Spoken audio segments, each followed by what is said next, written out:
അപ്പോൾ ദാ മാംഗോസ്, ഈ കൊല്ലത്തെ ആദ്യത്തെ മാംഗോസാണ് ഞങ്ങളുടെ ഇത്.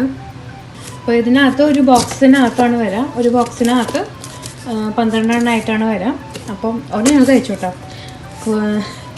കഴിക്കാൻ കൊതി മൂത്തിട്ട് ഞങ്ങൾ ഒരെണ്ണം തന്നെ കഴിച്ചു. ഇപ്പം 11 എണ്ണം ബാക്കിയുണ്ട്. അപ്പോൾ നമുക്കിത് വെച്ചിട്ടൊരു കിടിലൻ റെസിപ്പി ഉണ്ടാക്കാം കേട്ടോ.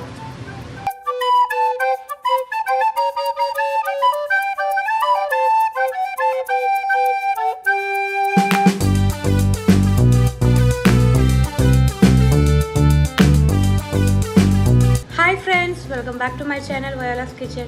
എല്ലാവരും സുഖമായിട്ടിരിക്കുകയാണെന്ന് വിശ്വസിക്കുന്നു. മാമ്പഴം ഇഷ്ടമില്ലാത്തവർ ആരാ ഉള്ളത്? എല്ലാവർക്കും മാമ്പഴം ഭയങ്കര ഇഷ്ടമാണ്. അപ്പം മാംഗോ ഫ്രൂട്ടി ആയാലോ? ഫ്രൂട്ടി ഇഷ്ടമില്ലാത്ത കുഞ്ഞു പിള്ളേർ മുതൽ വലിയ ആൾക്കാർ വരെ എല്ലാവർക്കും ഫ്രൂട്ടി ഭയങ്കര ഇഷ്ടമാണ് അല്ലേ? അപ്പോൾ നമ്മൾ കടയിൽ നിന്ന് മാത്രമാണ് നമ്മൾ ഫ്രൂട്ടി വാങ്ങിച്ച് കഴിച്ചിട്ടുള്ളൂ അല്ലേ? അപ്പോൾ നമുക്ക് വീട്ടിൽ തന്നെ വളരെ സിമ്പിളായിട്ട് വളരെ എളുപ്പത്തിൽ നമുക്ക് ഫ്രൂട്ടി ഉണ്ടാക്കിയെടുക്കാം കേട്ടോ. അപ്പോൾ പിള്ളേർക്കൊക്കെ ഒത്തിരി ഇഷ്ടപ്പെടും. ഇപ്പോൾ മാമ്പഴത്തിൻ്റെ സീസൺ ആയതുകൊണ്ട് തന്നെ നമുക്കിത് കുറച്ച് കൂടുതലുണ്ടാക്കി സ്റ്റോർ ചെയ്ത് വെക്കാൻ പറ്റും. ഈ ഉണ്ടാക്കുന്ന റെസിപ്പി നമുക്ക് 2 ആഴ്ച വരെ ഫ്രിഡ്ജിൽ ഫ്രഷ് ആയിട്ട് തന്നെ ഇരിക്കും കേട്ടോ. അപ്പോൾ നമ്മുടെ വീട്ടിൽ ഗസ്റ്റൊക്കെ വരുവാണെങ്കിൽ നമ്മുടെ വീട്ടിലുണ്ടാക്കിയ കിടലൻ ഫ്രൂട്ടി നമുക്ക് അവർക്ക് കൊടുക്കാം. അപ്പോൾ അധികം സംസാരിച്ച് സമയം കളയാതെ നമുക്ക് വേഗം റെസിപ്പിയിലോട്ട് പോകാം. അപ്പം മാംഗോ ഫ്രൂട്ടി ഉണ്ടാക്കാനായിട്ട് ഞാൻ ഇവിടെ എടുത്തിരിക്കുന്നത് 2 മാങ്ങയാണ്. അൽഫോൻസോ മാങ്ങയാണ് ഞാനിവിടെ എടുത്തിരിക്കുന്നത് കേട്ടോ. അപ്പം നല്ല പഴുത്ത മാങ്ങയാണ്. അപ്പം ഞാനത് സ്കിന്നെല്ലാം കളഞ്ഞ് വെച്ചിട്ടുണ്ട്. ഇനി ഈ മാങ്ങ ഒന്ന് പ്യൂരി ചെയ്ത് എടുക്കണം. അപ്പം നിങ്ങളുടെ കയ്യിൽ അൽഫോൻസോ മാങ്ങ ഇല്ലയെന്ന് വെച്ച് കഴിഞ്ഞാൽ നല്ല പഴുത്ത മാങ്ങ ഏതായാലും മതി. പക്ഷേ ഫ്രൂട്ടി ഉണ്ടാക്കാനായിട്ട് യൂസ് ചെയ്യുന്നത് അൽഫോൻസോ മാങ്ങയാണ് കേട്ടോ. അപ്പം ഞാനിതൊന്ന് പ്യൂരി ചെയ്തെടുക്കാൻ പോവാണ്. അപ്പം അതിന് വേണ്ടി ഞാൻ മിക്സിയുടെ കുഞ്ഞ് ജാറിനകത്ത് ഇത് മാങ്ങയെല്ലാം ഇട്ട് ഒന്ന് പ്യൂരി ചെയ്യുവാണ്. ഇതിലേക്ക് ഞാൻ 2 ടേബിൾ സ്പൂൺ വെള്ളവും ചേർക്കുന്നുണ്ട് കേട്ടോ. അപ്പോൾ 2 ടേബിൾ സ്പൂൺ വെള്ളം ചേർക്കുവാണ്. ഇനി ഇത് പ്യൂരി ചെയ്യാം.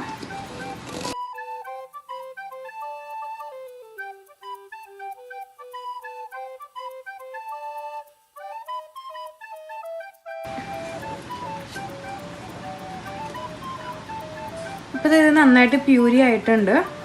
ഇത് വെച്ച് മാറ്റി വെച്ചിട്ട് നമ്മൾ പഞ്ചസാര ലായനി ഉണ്ടാക്കുവാണ്. ഇനി പഞ്ചസാര ലായനി ഉണ്ടാക്കാൻ വേണ്ടിയിട്ട് ഞാനിവിടെ ഒരു സോസ് പാൻ എടുത്തിട്ടുണ്ട്. അതിലേക്ക് 1 കപ്പ് പഞ്ചസാര ചേർത്ത് കൊടുക്കുവാണ്. ഇതിലേക്ക് 3/4 കപ്പ് നമ്മുടെ വെള്ളവും ചേർത്ത് കൊടുക്കുവാണ്. എന്നിട്ട് തീ ഓൺ ചെയ്ത് ഈ പഞ്ചസാര ഈ വെള്ളത്തിൽ അലിയുന്നത് വരെ ഇളക്കിക്കൊണ്ടിരിക്കണം.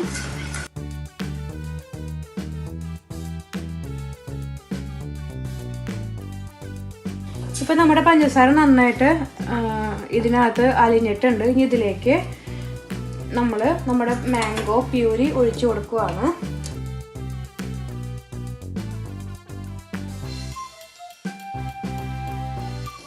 എന്നിട്ട് നന്നായിട്ട് ഇളക്കണം. നന്നായി ഇളക്കിയില്ലെങ്കിൽ ഇത് കട്ട പിടിച്ച് പോവും. അപ്പോൾ ടേസ്റ്റ് ഉണ്ടാവില്ല. അതോടൊപ്പം 1.5 ടേബിൾ സ്പൂൺ നാരങ്ങ നീരും ഇതിലേക്ക് ഒഴിക്കുവാണ്. നന്നായി ഇളക്കിക്കൊണ്ടേ ഇരിക്കുക.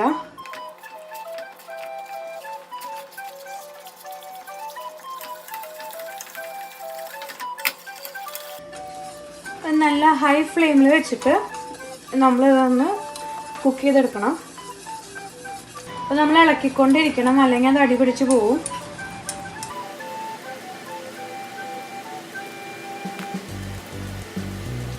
അപ്പം നന്നായി തിളച്ച് വന്നിട്ടുണ്ട്. അപ്പം ഞാനിത് തീ ഓഫ് ചെയ്യാൻ പോവാണ് കേട്ടോ. ഇനി ഇച്ചിരി നേരം ഒന്ന് ചൂടാറാനായിട്ട് വെയിറ്റ് ചെയ്യുക. മാങ്ങയുടെ ജ്യൂസ് ഇവിടെ നന്നായിട്ട് സെറ്റായിട്ടുണ്ട്, നന്നായി തണുത്തിട്ടുണ്ട്. ഇതിലേക്ക് ഞാൻ 1.5 കപ്പ് തണുത്ത വെള്ളം ഒഴിക്കുവാണ്. ഇപ്പം നിങ്ങൾക്ക് കുറച്ചുകൂടി ലൂസായിട്ട് വേണമെന്ന് വെച്ച് കഴിഞ്ഞാൽ കുറച്ചുകൂടി തണുത്ത വെള്ളം ഒഴിക്കുക കേട്ടോ. ഞാനിവിടെ 1.5 കപ്പ് തണുത്ത വെള്ളമാണ് ഒഴിക്കുന്നത്. എന്നിട്ട് ഒരു വിസ്ക് വെച്ചിട്ട് നന്നായിട്ടൊന്ന് മിക്സ് ചെയ്യുക. ഇപ്പോൾ നമ്മുടെ ഫ്രൂട്ടി ഇവിടെ റെഡി ആയിട്ടുണ്ട്. ഇനി ഞാനിത് ഒന്ന് അരിച്ചെടുക്കാൻ പോവാണ്.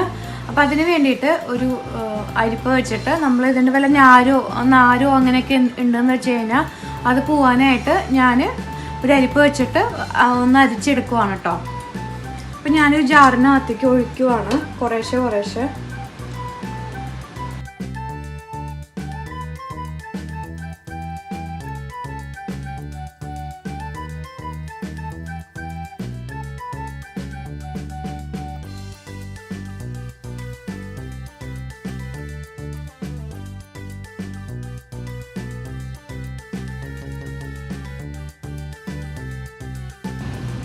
വളരെ ടേസ്റ്റി ആയിട്ടുള്ള ഒരു മാംഗോ ഫ്രൂട്ടിയാണ് ഇത്.